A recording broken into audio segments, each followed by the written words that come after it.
through the Rub al-Khali.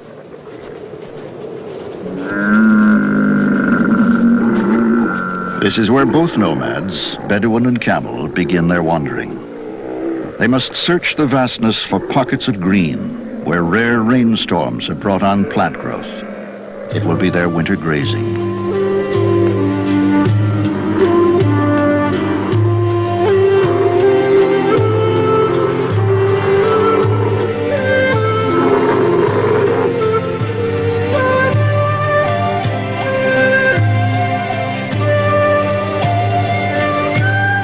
In earlier times, the Bedouin followed Reem gazelle, knowing they would lead them to newly emerging plant life. Once they roamed the full expanse of the Arabian deserts. Now, only a few herds of Reem survive. The Arabian oryx was hunted almost to extinction, but has now been successfully reintroduced into the wild, and so has become a worldwide symbol of conservation.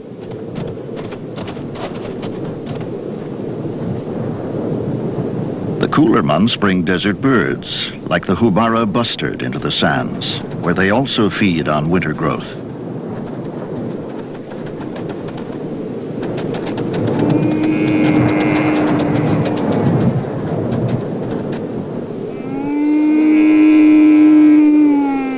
Hussein and his family will journey across these vast reaches of sand until they arrive at the oases of eastern Arabia.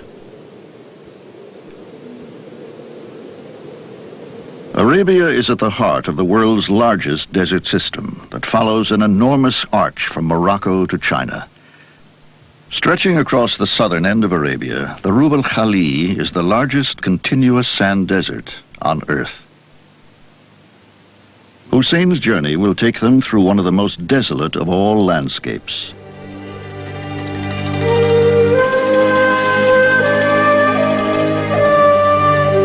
To the west, the linear dunes form corridors of sand that stretch for hundreds of miles.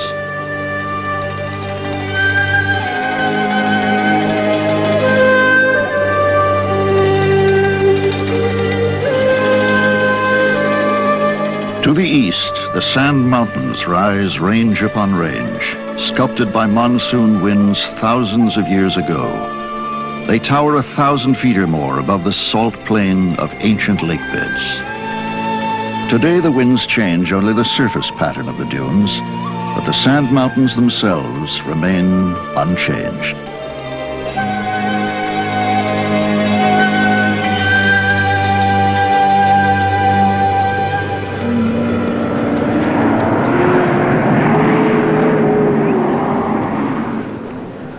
Hussein, who's 66, has been venturing into the Rub al-Khali with his family since he was a child. Today, he has 90 camels.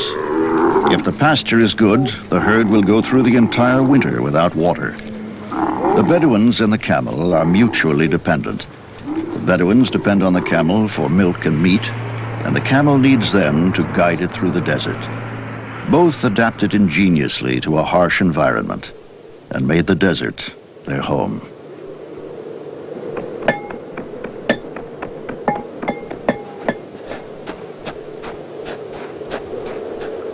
هذه مما يدلنا على محبة الإبل وحنا ما عشنا إلا بإذن الله سبحانه. Let me tell you why we love the camel. We live by God's grace and through the blessing of the camel. In the old days, we had few possessions, but our camels answered our every need. All we needed was enough to eat, the chance to hunt, and we had dates. وشرفها الرب عز وجل في السوالف اللي احنا نسنا من الأولي ولا حنا ما نفهم إلا شيء نسمعه ولا نشوفه به. We believe that camels are noble and that God himself ennobled them. There's a story our ancestors told of how God Almighty created camels from a cloud. With his power and artistry, he fashioned them from a cloud. But when the camel came down from the heavens, the earth was not yet made. and the camel floated about in the air, like a bird without a perch. And so, God created the earth for her, and formed the mountains and the desert sands for her. And so the camel was made welcome on earth. This is a true story, God willing.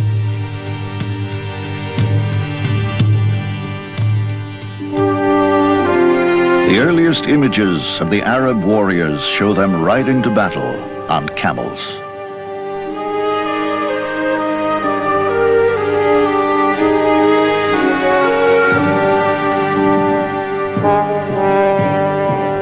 The wheel had been in use for 3,000 years, but around 500 BC, a new way of packing the camel was invented. It made the camel the most efficient form of transport throughout the Middle East. By late Roman times, the wheel had all but vanished. Trade would continue to depend on the camel until the invention of the automobile. While the camel became a servant, the lion remained a quarry. It was hunted for sport in the northern deserts of Arabia. The last Arabian lion was shot in 1923. The reem gazelle was also hunted in ancient times. Warriors pursued it into the desert to test the accuracy of their bow and the strength of their spear arm. The hunting of the reem continued until modern times. Today, there are fewer than 1,000 living in the wild. This is not a herd in flight. It's a male reem rounding up females. Early winter has brought the rutting season, and competition for females is intense.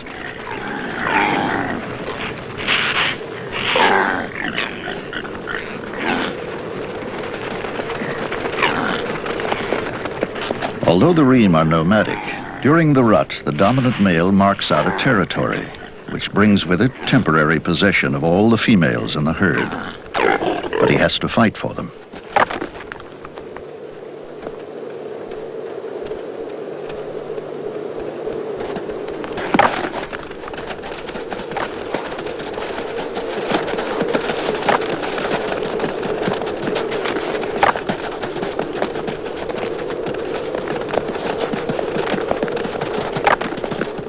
These fights are more than just head-butting rituals.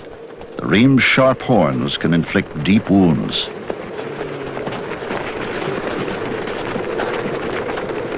The victor secures his territory by rubbing secretion onto a rock. Urine is also used as a scent mark.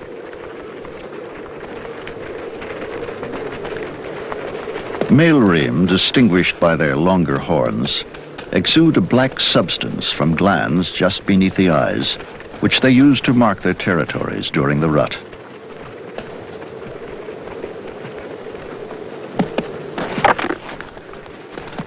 These trials of strength go on throughout the rut.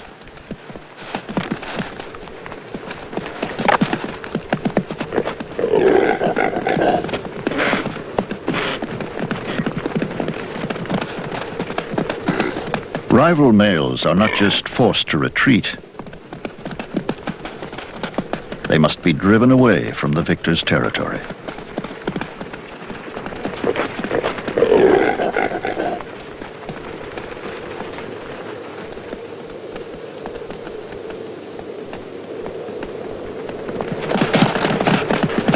Guarding his territory and protecting the females in the heat of the day is an exhausting task.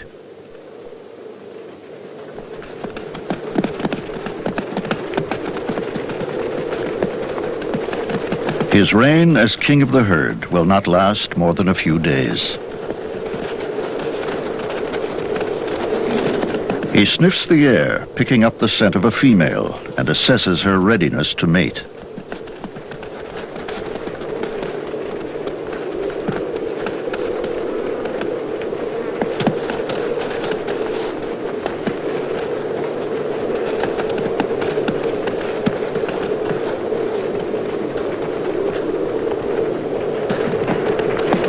Coupling is brief, and like so much in their lives, done on the move.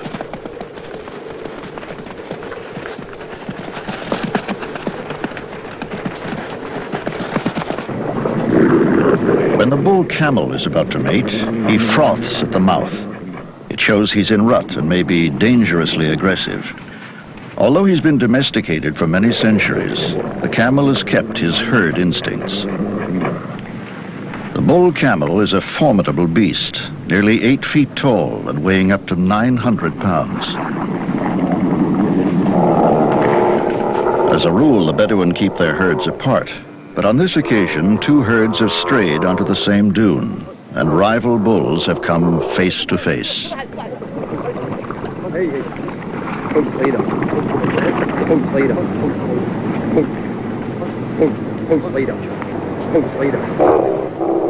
If the camels aren't separated quickly, the Bedouin could lose prize stud animals. Bull camels have been known to fight to the death.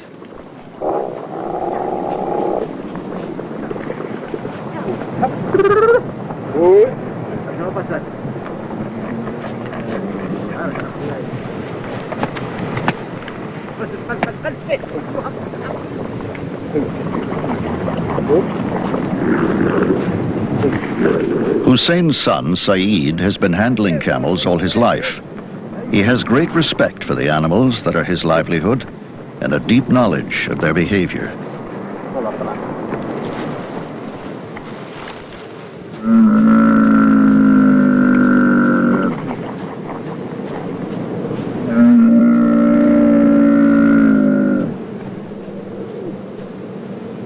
الناقة المزيونة يمكن ما في البل كلها كل ذود إلا ناقة واحدة سوداء سيور. In a whole herd, there may only be one really good camel.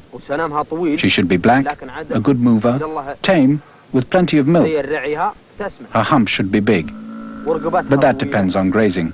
If God gives her good grazing, she'll get fat and her neck should be long. Everything about her should be large and full. She should walk in front of the herd, and if there is a crowd of camels and her owner calls to her, she comes to him.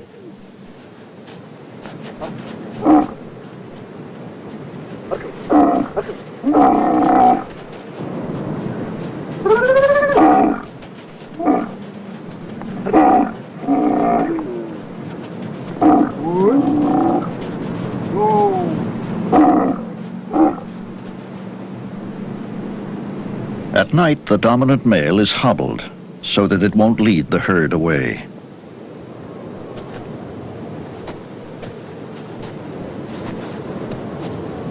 Now the male tests whether the female is in heat.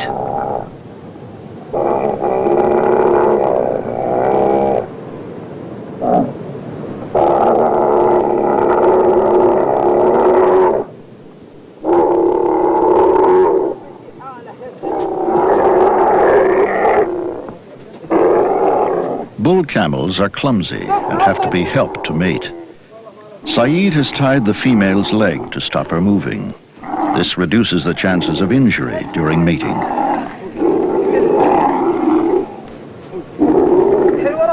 It is thought that camels like these would have died out without human intervention.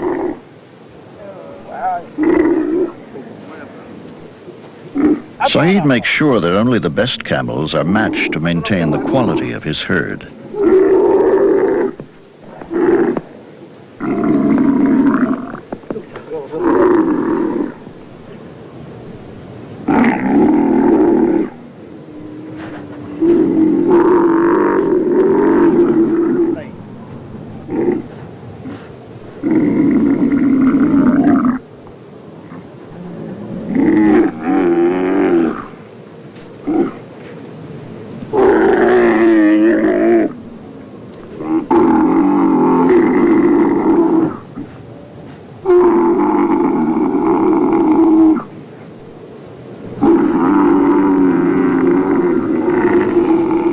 Camels are the only large grazing animal to mate sitting down. A strong bull camel will service up to 70 females in one winter.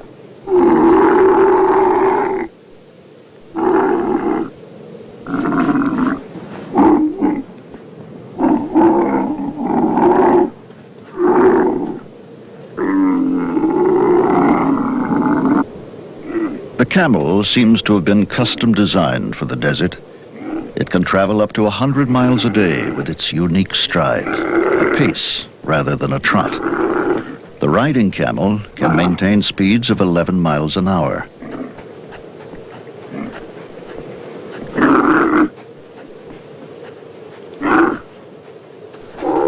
The broad pads of the camel's feet spread its weight and stop it sinking into soft sand.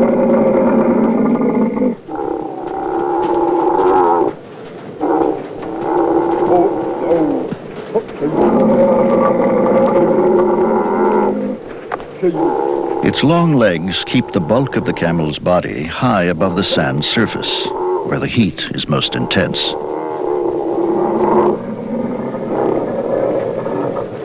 Camels thrive on tough desert plants. Their teeth grow continually, otherwise they'd be ground away. Their lower jaw is narrower than their upper jaw, so food has to be chewed on one side of the mouth at a time. The eyes are protected by very long lashes. In a sandstorm, the camel keeps its eyes shut, but can see well enough through the thin membrane of the eyelids to keep moving. The large nostrils can be closed to prevent sand getting into the lungs.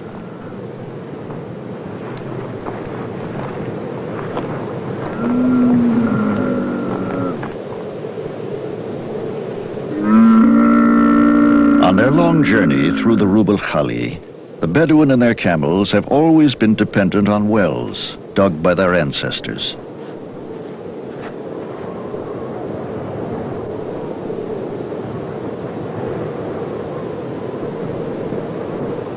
The wells were dug in the rock where it broke through the sand. They were long distances apart, and the water was often brackish and foul-tasting. The wells are seldom used today, but they're still maintained as a time-honored courtesy to other travelers and as an emergency source of water.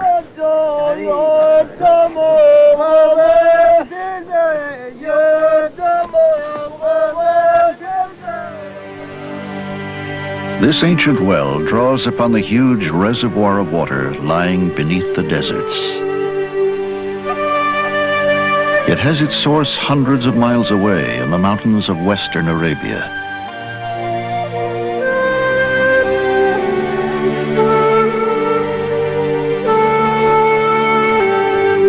Moisture-laden air from the Red Sea rises up the mountain slopes, then cools and condenses to form clouds.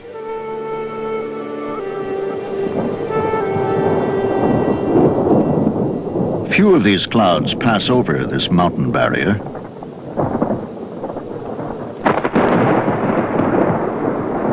But when it does rain on the desert side of the mountains, it's a downpour.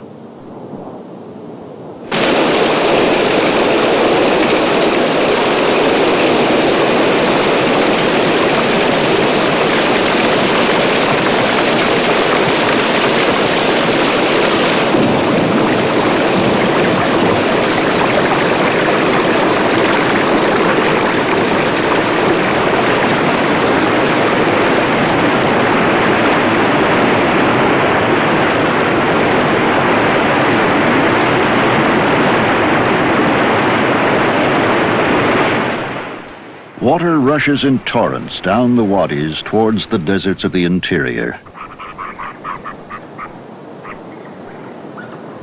Just 2 days later, the water has disappeared.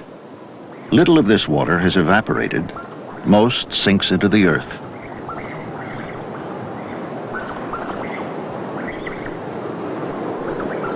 Some of the water penetrates deeper and is trapped in layers of rock beneath the desert sands. Because the entire landmass of Arabia tilts downwards towards the east, the water in these underground channels or aquifers runs beneath the deserts across the full breadth of Arabia for 700 miles.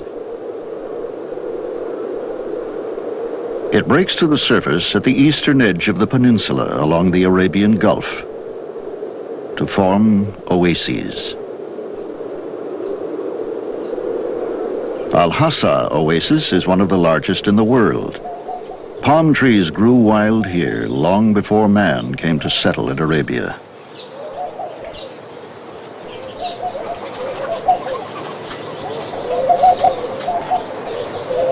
Wildlife flourishes with the abundance of food and water.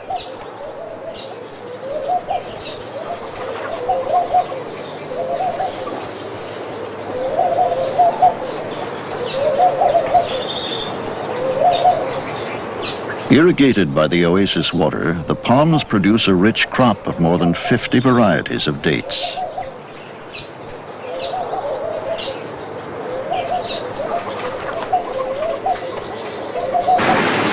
Today, irrigation water is pumped from much deeper aquifers, 3,000 feet below the Earth's surface. Heated by rocks under great pressure, it is steaming when it emerges and is fed into canals.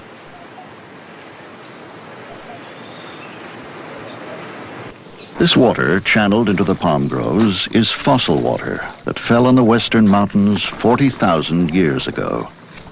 It's an extra supply which has greatly extended food production at the oasis and so provides a rich harvest for wildlife.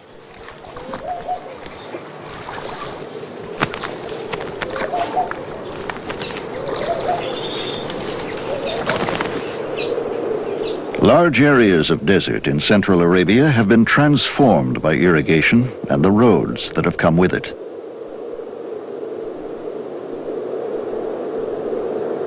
Giant arteries reach right across the deserts, changing the nature of the culture.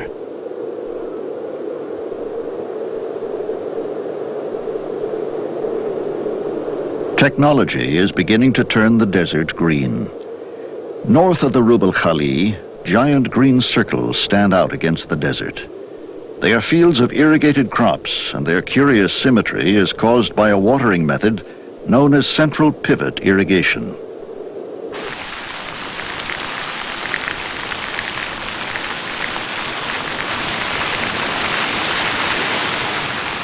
In these 200-acre fields, sprinklers rotate on a long arm, like a second hand of a watch.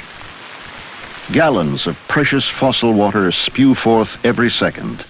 The results are spectacular. Wheat production has increased 100-fold in the last decade, but an enormous amount of water is used, around 600 million cubic feet a year. These new green oases are a ready-made source of food for hundreds of millions of birds that migrate through Arabia every year. Migrating birds have changed course for the new wetlands, like Al Haya Reserve, created by treated wastewater from the city of Riyadh.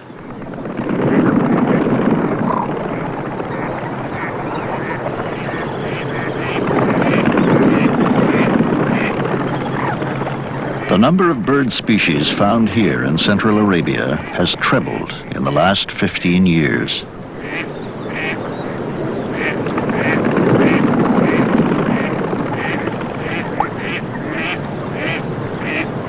Thousands of water birds visit this refuge. These little stints have migrated from their summer home in Siberia.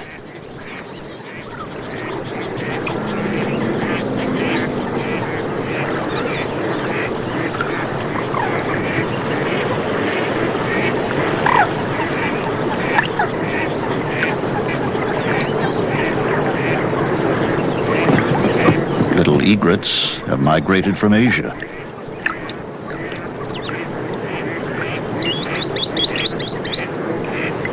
Some birds have chosen not to continue their journey to Africa and instead take up winter residence here. The squacco heron has come to feed.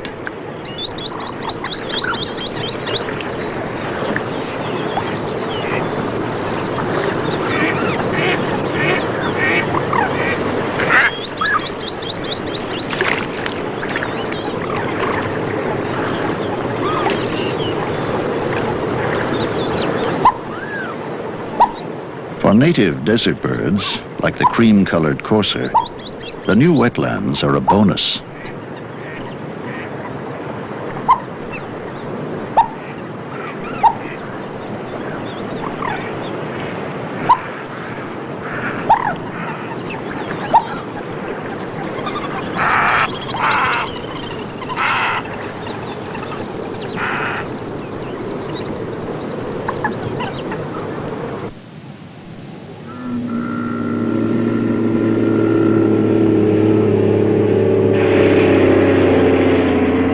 Far from the wetlands, in the Rub al Khali, the water follows the camels.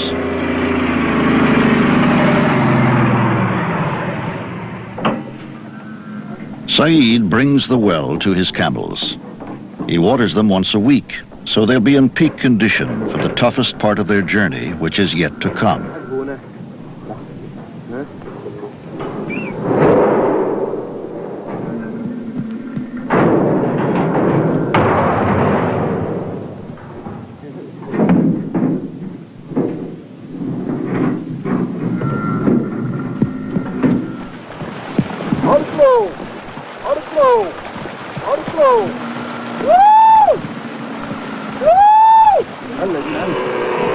The camel is well adapted to this harsh climate. It can lose as much as 40% of its body fluid without suffering dehydration. A man dies if he loses only 12%.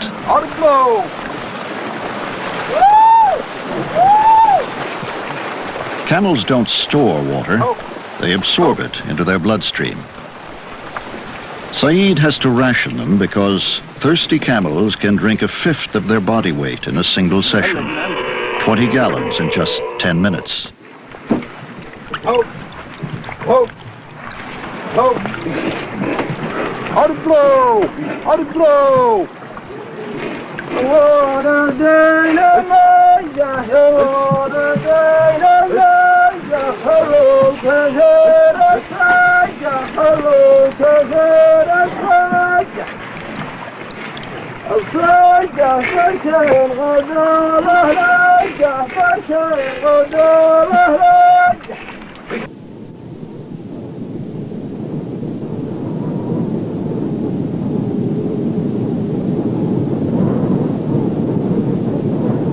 While camels have water brought to them, other forms of life depend on the rare desert rains.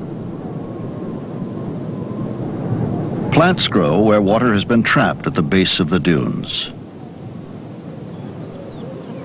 Before water sinks into the sands, a drama is played out in thousands of pools across Arabia.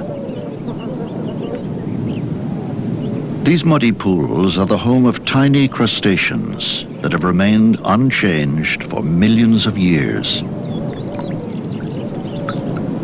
Dormant tadpole shrimp eggs spring into life.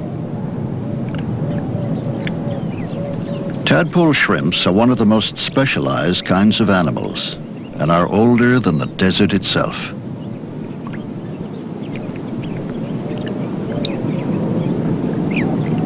Fertilized eggs can lie dormant for 10 years or more before water comes and brings them to life. In a few days, they grow from tiny eggs into adult shrimp, nearly 3 inches long. Their life is desperately short because they must reach maturity and mate before the pools dry out.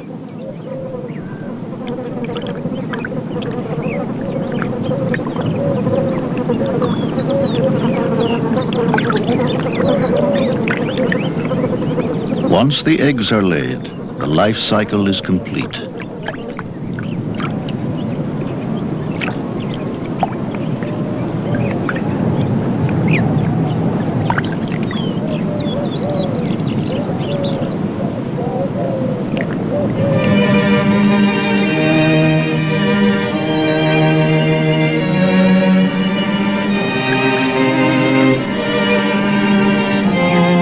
As the pools heat and dry up, the oxygen becomes depleted, and the shrimps struggle to breathe.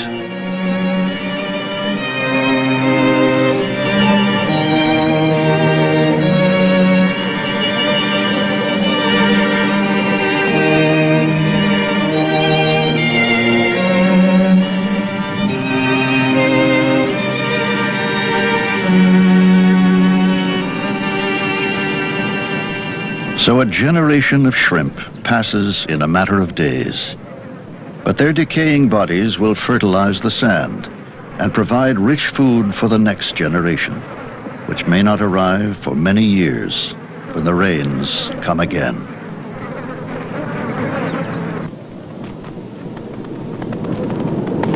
Other creatures live without rainwater. The night dew forms a crust on the desert sand that allows the scorpion to dig out a shelter from the sun.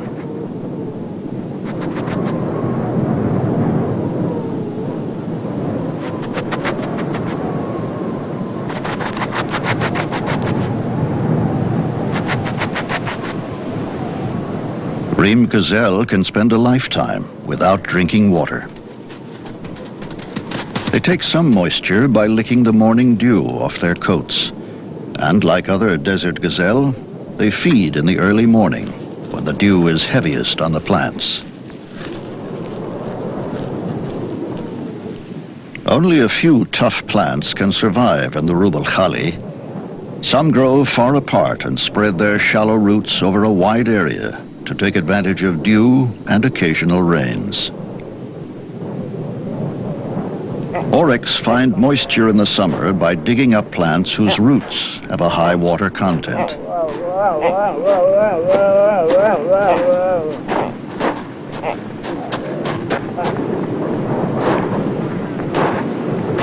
The oryx is well adapted to desert life. It was man the hunter who threatened its existence. Its white coat reflects the fierce sunlight.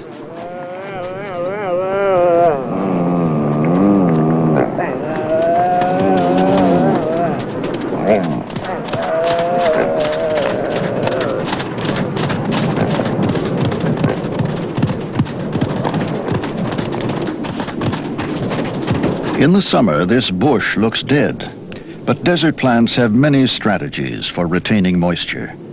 Some have stems that are coated with a white, waxy layer that prevent loss of moisture. Others have rounded stems to minimize their surface area and so reduce water loss. Tribulus bursts into growth with the lower winter temperatures.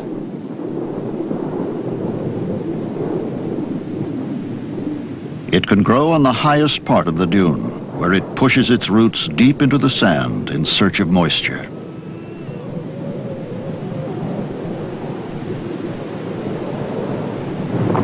Tribulus is a favored food for camels. It is highly nutritious and brings them into peak condition.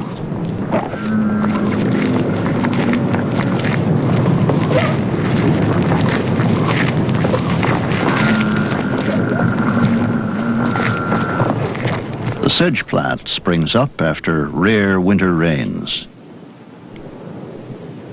They're not very nutritious, but camels obtain moisture from them.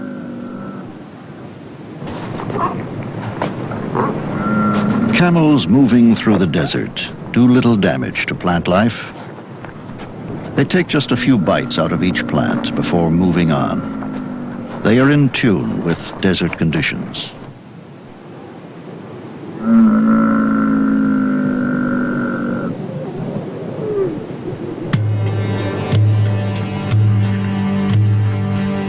Unlike the camel, goats and sheep are not true desert animals. In modern times, watered by tankers and given fodder, the grazing range of sheep and goats has been greatly extended into the Arabian deserts.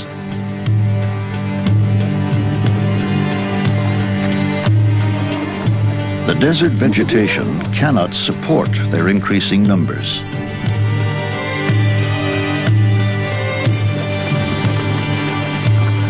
They eat almost everything that grows.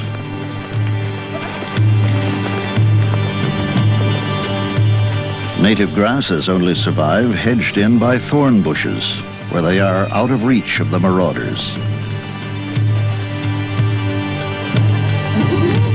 Where the rangeland is overgrazed, the plant life may never recover.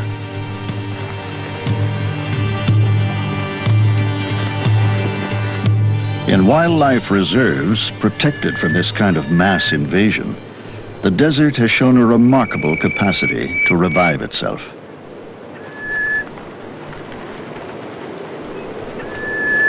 Where the desert has recovered, wildlife flourishes.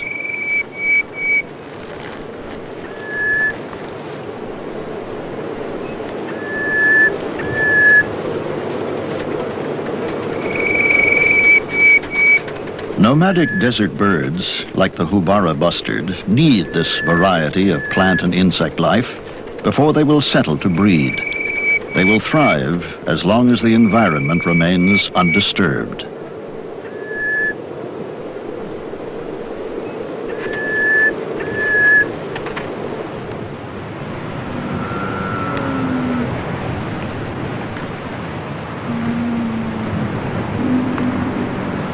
Hussein hunts in the old ways, which have little impact on desert life.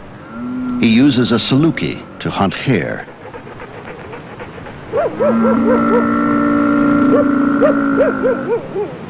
In the past, salukis were used to hunt gazelle and bustard as much-needed supplies of meat. The saluki is one of the most ancient breeds of dog. It originated in southern Arabia 7,000 years ago.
When the hare is caught, it is brought back alive, so it can be dispatched according to Islamic law. This is a dangerous place. If it weren't for the cool weather, we wouldn't come here. If you came here in the summer, you wouldn't find people camping on the dunes like this.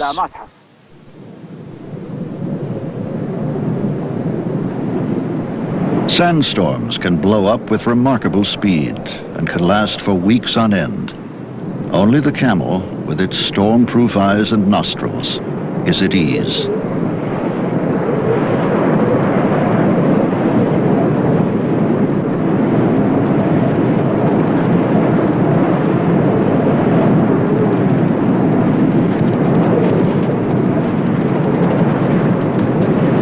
A reem female moves off from the herd, searching for a suitable place to give birth.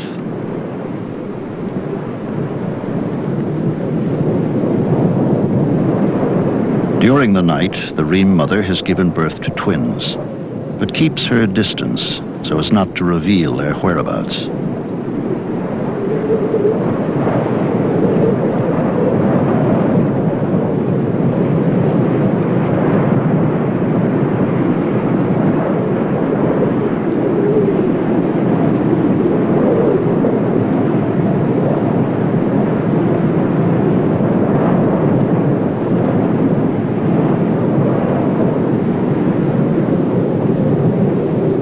Before visiting her newborn calves, the mother cleans up any traces of the birth so as not to attract predators.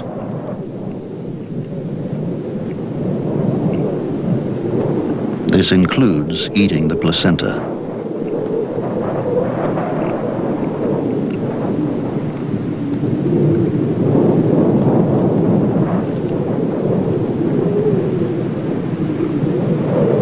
Young reem are natural targets for hyena, jackal, and desert wolf. So within a few hours of birth, they must learn to walk. The mother licks the calf to encourage it to suckle.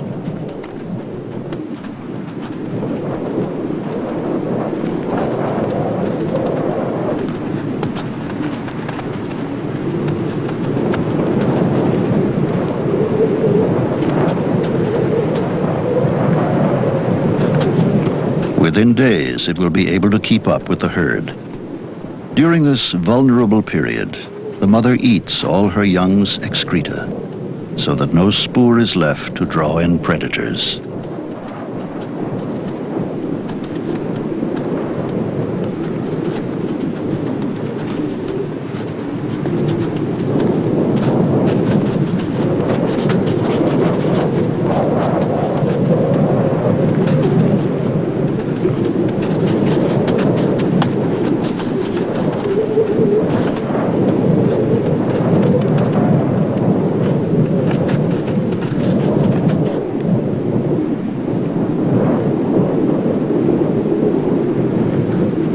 As the vegetation thins, the camels must double the distance they travel in a day.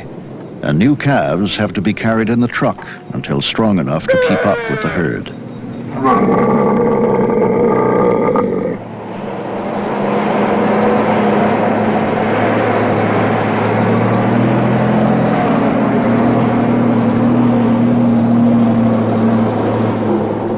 Another female is close to giving birth. This is the calving season, and it couldn't have come at a worse time.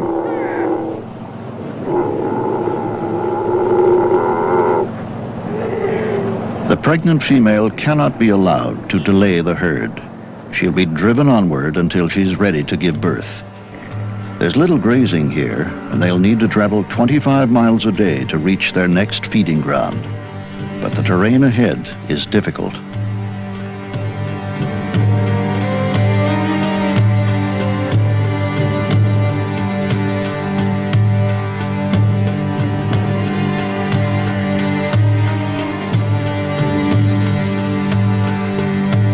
They must cross the salt flats, or sabkas, and then, towering beyond, a range of sand mountains that rise to 1,000 feet above the salt plain. The sabkas are heavy going. Beneath the salty crust, there's a thick mud, and the camels can easily become stuck, or even sink without trace.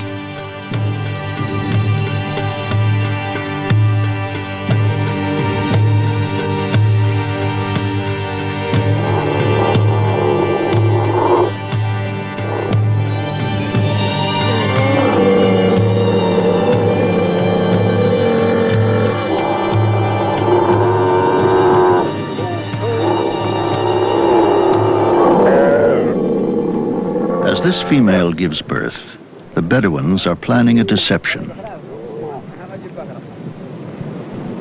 They're going to switch the newborn calf for one that's a week old. Its own mother hasn't enough milk, in the hope that the new mother will adopt it.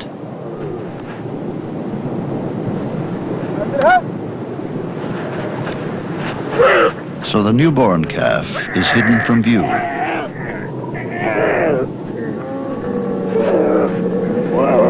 And now the week-old calf, smeared with the newborn's placenta, is introduced to his adoptive mother.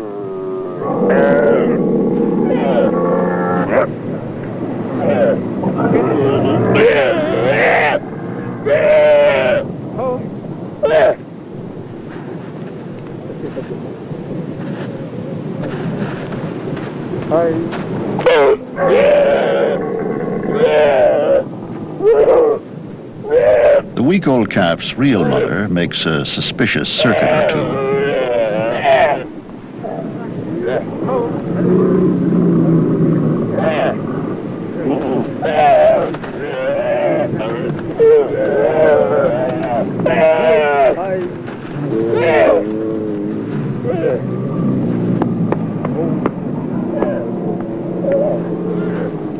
Meanwhile, the newborn calf is taken to the truck. It will be hand-reared until it's old enough to keep up with the herd.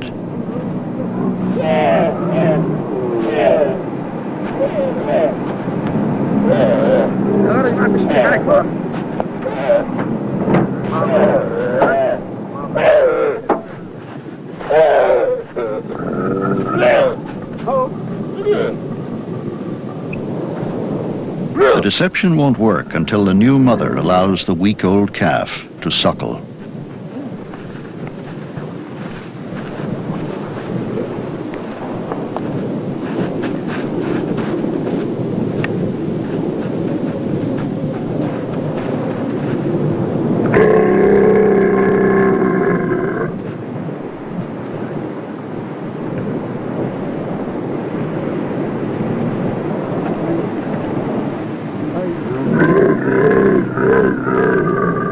At last, the week-old starts to suckle. The bond is sealed.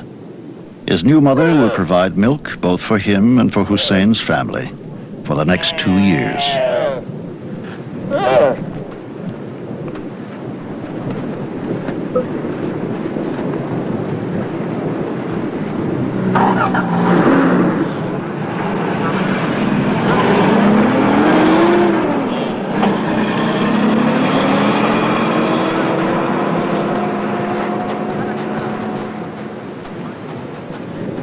The camel has ruled the desert for 4,000 years, but his reign is over.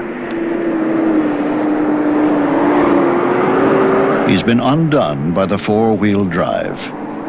Today, the automobile can go anywhere in the desert.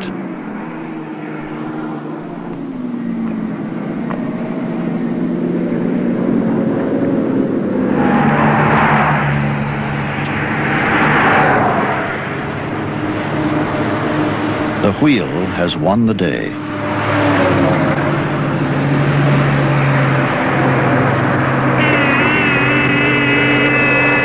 The old camel trails have been swallowed up by motorways.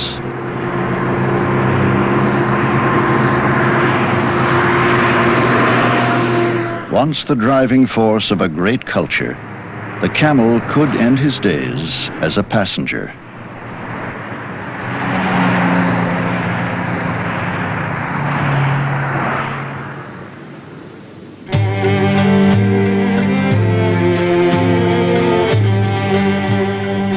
Hussein has seen Arabia totally transformed in his lifetime. And now the desert he loves is much altered by the modern age.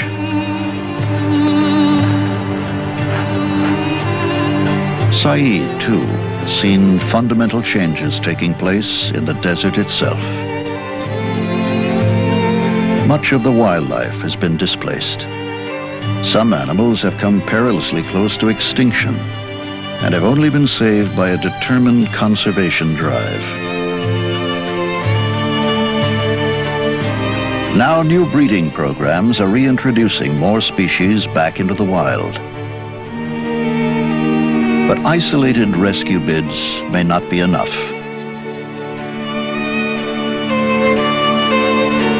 The challenge today is to find a new equilibrium for the desert that will balance the demands of modern rangeland farming with the sensitive needs of desert wildlife. All life in the desert is finally dependent on its vegetation. If plant life is disturbed and the rangeland overrun, then a delicately poised ecosystem will be destroyed.